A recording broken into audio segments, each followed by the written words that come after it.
Bu mənim öz sözüm deyil, bu qaydadır. Yadda saxlayın ki, şeytan insanları təkcə günahla cəhənnəmə aparmır. Şeytan əsasən dindarları yaxşı işlərlə cəhənnəmə aparır. Hansı yaxşı işlərlə? O yaxşı işlər ki, onun vaxtı deyil, onun zamanı deyil.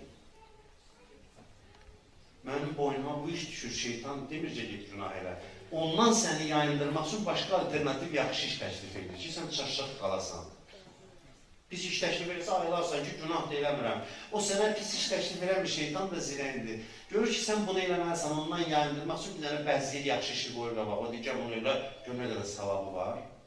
Sən də gedirsən ona tərəf, vəzifən qalır. Bununla da gedirsən cəhənnəmə. Çox bu misalı demişik. Ərəfə zamanında cəmaat Kərbəlaya gedir, nə üçün? Ona görə Kərbəlaya gedir ki, İmam Hüseyni köməksiz qoyanlar həccə getdilər. Şərab içməyə getmədilər.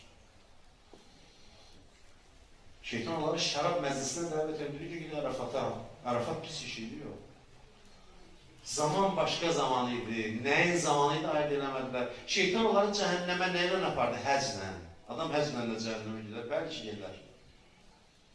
Adam həzlə də cəhənnəmə gedir. Adam namazla da cəhənnəmə gedir, dua ilə də cəhənnəmə gedir. Mən hesab edirəm ki, bizim cəmiyyət kifayət qədər yetkinləşib ki, bu söhbətləri insanlara artıq demək olur, insanlar izah.